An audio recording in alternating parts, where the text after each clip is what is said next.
Stan is seconds away from receiving a vasectomy when his brother and sister-in-law barge in holding their newborn baby. "Stop! You can't do this!" exclaims the brother. "And why not?" asks Stan. "Don't you want to have a beautiful baby someday? Like my wife and I have here?" Stan says nothing. The brother grows impatient. "Simon, Stan, I want a nephew." "Stan, make me an uncle." Stan can't take it anymore. He gives his sister-in-law an apologetic look and asks his brother, "You're sure you want a nephew?" "Yes," the brother replies.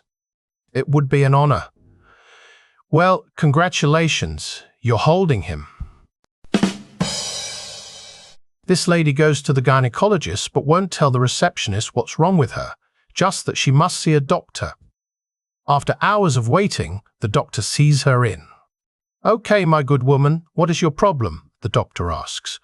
"Well," she says, "my husband is a very compulsive gambler, and every nickel he can get his hands on he gambles.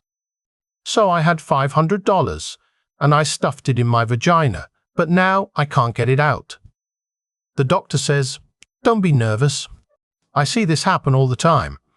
He asks her to pull down her underwear, sits her down with her legs wide open, puts his gloves on and says, "I only have one question. What am I looking for? Bills or loose change?" A mall manager has 3 spaces to rent, all in a row. A prospective lessee by the name of Bruce shows up and says he wants to rent the space on the left for a menswear shop. "That's fine," the mall manager says. "You get free signage. What do you want on the sign?" "Menswear," says Bruce. A second guy, named Albert, comes along and asks to rent the right-hand space for his gentleman's formal wear business. When asked, he wants menswear on his sign. The mall manager tells him that the left-hand shop will also have the same sign. "No problem," says Albert. Finally, a third man, named Herman, comes along to rent the middle space. The manager is somewhat concerned, because this guy also has a menswear shop. The manager explains that the shops on either side of his are both menswear, and that's what their signs say. He then asks Herman what he wants on his sign. Herman chuckles and replies, "Entrance." 2 old women are sitting on a porch smoking cigarettes. As they are smoking, it begins to rain, and the first woman's cigarette gets wet and goes out. As she looks at her friend, she sees something fascinating unfold. Her friend has brought out a condom and a pair of small sewing scissors. She unrolls the condom, cuts off the end of it, and slips it over her cigarette like a tiny raincoat and continues smoking. "Why, Ethel," the First Lady exclaims, "where on earth did you get that?" "Oh, just at the pharmacy down the road, Doris. I pick a few up every time the forecast says it might rain. I do hate to waste a perfectly good Marlboro." The next day, Doris checks the forecast and thinks it might be a good idea to get herself a few condoms for her cigarettes as well. When she arrives at the pharmacy and is standing in front of the shelf of condoms, she realizes she doesn't know what size she needs, as she smokes a different brand of a cigarette than Ethel's Marlboros. A staff member sees the old woman staring thoughtfully at the shelf and goes to ask her if she needs any assistance. "Is there a particular brand you're looking to buy?" he says. "Oh, I don't mind which brand," says Doris, "just as long as it fits a camel."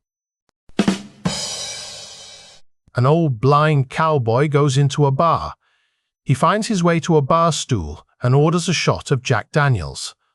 After sitting there for a while, he yells to the bartender, "Hey, you want to hear a blonde joke?" The bar immediately falls absolutely silent.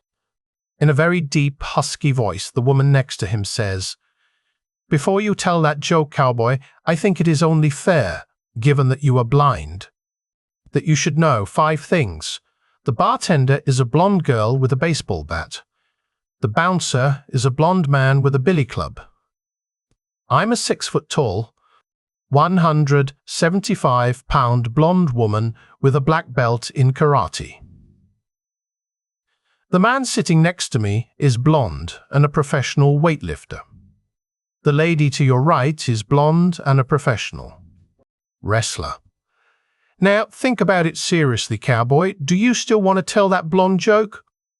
The blind cowboy thinks for a second, shakes his head and mutters, Not a chance. I'm not going to waste my morning explaining it over and over. A man is shaving with a straight-edge razor when it slips out of his hands and chops off his penis. Losing blood and slipping into shock, he barely has the presence of mind to pick up his penis, stuff it in his pocket, and run outside to hail a cab. The cab drops him off at the emergency room. He rushes in, tells the surgeon what has happened, and desperately asks if they'll be able to reattach his cock.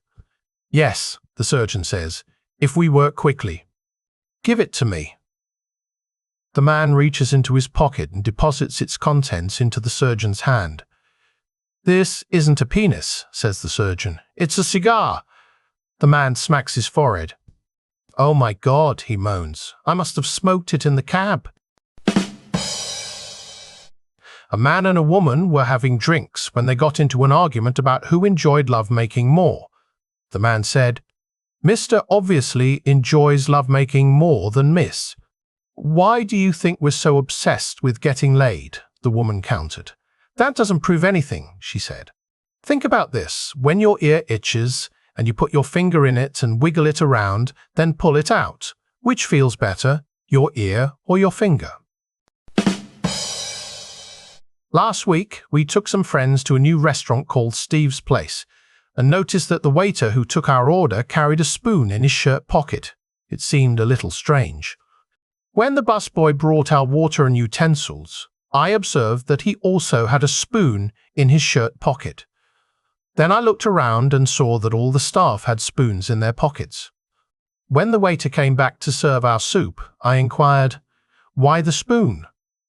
Well, he explained, the restaurant's owner hired Anderson Consulting to revamp all of our processes. After several months of analysis, they concluded that the spoon was the most frequently dropped utensil. It represents a drop frequency of approximately 3 spoons per table per hour. If our personnel are better prepared, we can reduce the number of trips back to the kitchen and save 15 man-hours per shift. As luck would have it, I dropped my spoon and he replaced it with his spare. I'll get another spoon next time I go to the kitchen, instead of making an extra trip to get it right now. I was impressed. I also noticed that there was a string hanging out of the waiter's fly. Looking around, I saw that all of the waiters had the same string hanging from their flies. So, before he walked off, I asked the waiter, Excuse me, but can you tell me why you have that string right there? Oh, certainly. Then he lowered his voice. Not everyone is so observant that consulting firm I mentioned also learned that we can save time in the restroom. By tying this string to the tip of our you-know-what, we can pull it out without touching it and eliminate the need to wash our hands, shortening the time spent in the restroom by 57%. I asked quietly, After you get it out, how do you put it back? Well, he whispered, I don't know about the others, but I use the spoon.